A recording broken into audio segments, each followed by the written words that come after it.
আজকে আবার আমি তোমাদের জন্য নিয়ে এসেছি একটা টিপস ভিডিও। প্রতিদিনের মতন আজকে একটা নতুন ভিডিও নিয়ে চলে এসেছি।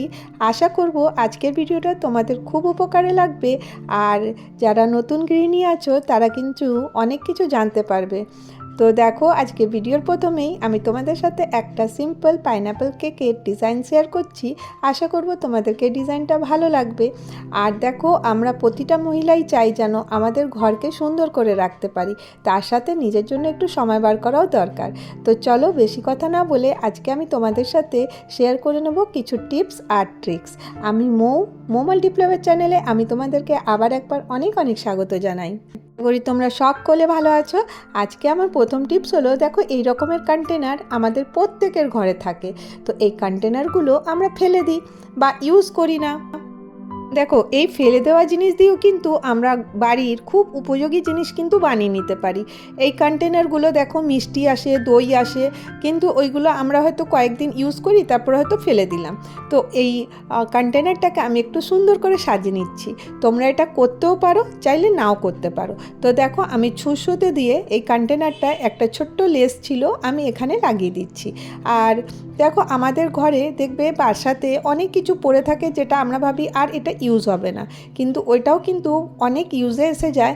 তো দেখো, খুব সিম্পলভাবে আমি এই লেসটা এই কন্টেনারটার মধ্যে লাগিয়ে দিলাম। তোমরা ভাববে আমি এটা কি করছি। তোমরা দেখো, এটা দিয়ে কিন্তু খুব একটা দারুণ জিনিস হবে।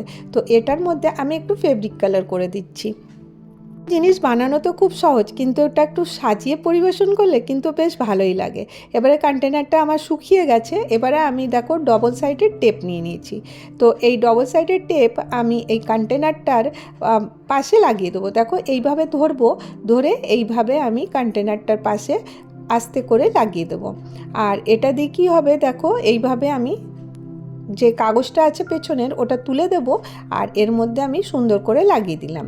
এরপরে দেখো, আমি এটার মধ্যে কি করব, এটার মধ্যে আমি সুতোগুলো অ্যারেঞ্জ করে রাখবো।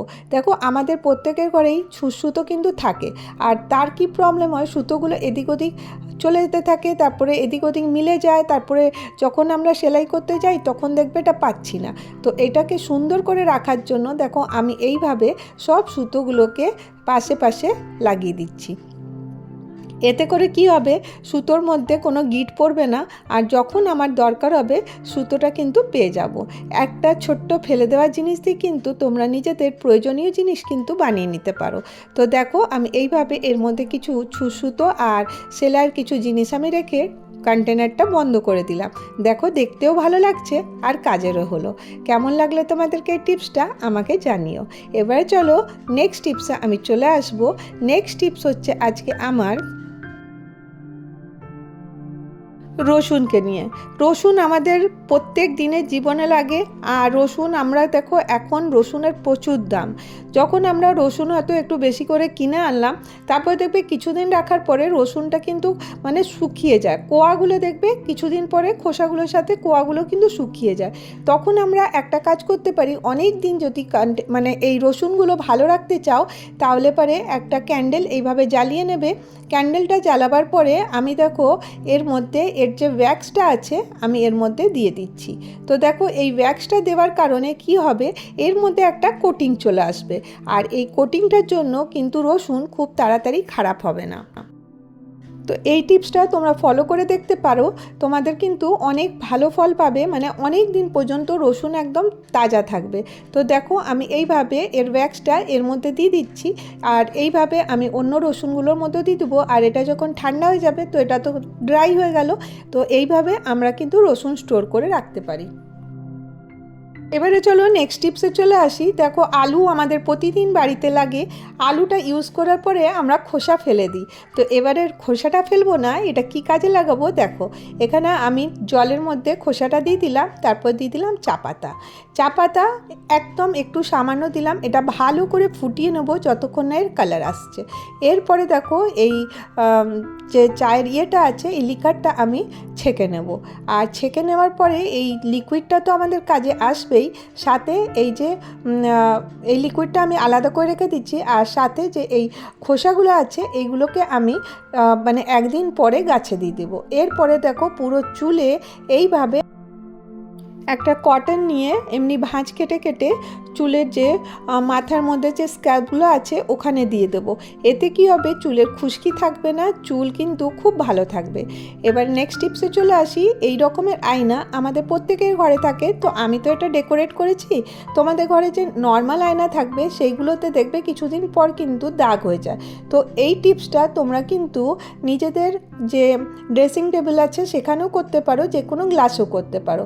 এর মধ্যে আমি লবণ নিয়ে নিলাম আর তার সাথে দিয়ে দিলাম একটু ভিনিগার।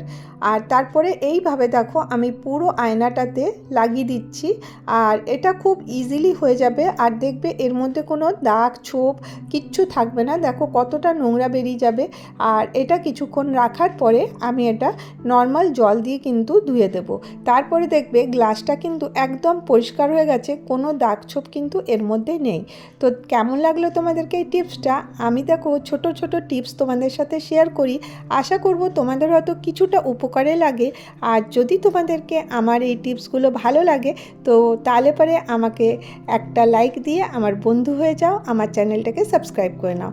এবার নেক্সট টিপসে চলে আসি। দেখো চিরুনি, যখন আমরা নতুন চিরুনি কিনে আনি দেখবে মাথাতে আঁচড়াতে গেলে খুব লাগে, বা আমাদের তো কথা ছাড়ো বড়দের কথা, কিন্তু ছোট বাচ্চাদের খুব অসুবিধা হয়।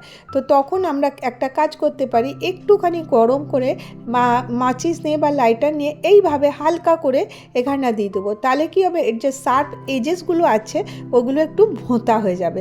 তারপরে কি হবে, তাহলে কি না মাথায় আমাদের লাগবে না।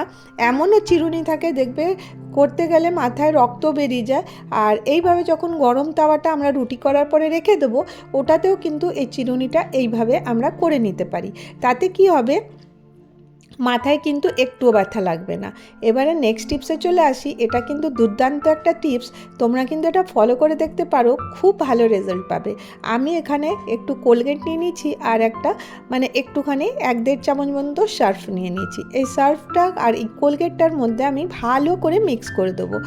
আর এর মধ্যে দিয়ে দেবো আমি শ্যাম্পু, কিন্তু এর মধ্যে আমি জলের ইউজ করব না, জাস্ট খালি এইভাবে দিয়ে দেবো। দিয়ে এটার একটা ভালো করে একটা মিক্সচার বানিয়ে নেব। তোমরা ভাবছো এটা আমি মেখে টেকে কী করছি? হ্যাঁ দেখো, এটা দিয়ে কিন্তু একটা দারুণ জিনিস হবে, যেটা তোমাদের খুব উপকারে লাগবে। আর এই শীতের সময় তো কিন্তু প্রচুর তোমাদের হেল্প হবে। এইভাবে আমি এই প্রদীপটার মধ্যে দিয়ে দিলাম। এই প্রদীপটা এই যে দীপাবলিতে ইউজ করা হয়েছিল ওই প্রদীপই। এরপরে আমি এর মধ্যে একটা স্যালোফিন পেপার লাগিয়ে দেবো। স্যালোফিন পেপার বলতে যে পলিথিনগুলো আমাদের বাড়িতে থাকে সেই পলিথিনটা দিয়ে আমি এইভাবে রবার ব্যান্ড এর মধ্যে লাগিয়ে দিচ্ছি। খুব ইজি, এটা যাতে না খুলে পড়ে। তো দেখো এইভাবে আমি ভালো করে টাইট করে লাগিয়ে দিলাম। এরপরে আমি কি করব, এর মধ্যে সুতো দিয়ে ভালো করে বেঁধে নেব। বেঁধে নেবার পরে কি করব বলো তো, এরপরে আমি এর মধ্যে একটা সুতো একটু লম্বা করে বাঁধলাম আর এর মধ্যে সেফটি পিন দিয়ে ছোট ছোট হোল করে দেব, যাতে এই সার্ফটা যাতে আমি কিছুতে দিলে বেরিয়ে আসতে পারে। এরপরে দেখো এটা আমি টয়লেটের যে সিঙ্কটা আছে ওটার মধ্যে ইউজ করব। তাহলে কি হবে, এই যে শীতকালে আমরা যে প্রতিদিন টয়লেট যে পরিষ্কার করার একটা ঝামেলা থাকে, সেই ঝামেলাটা কিন্তু একদম থাকবে না। এই ঠান্ডার সময় টয়লেটে গিয়ে টয়লেট পরিষ্কার করা কিন্তু খুব একটা ডিফিকাল্ট ব্যাপার হয়ে যায়।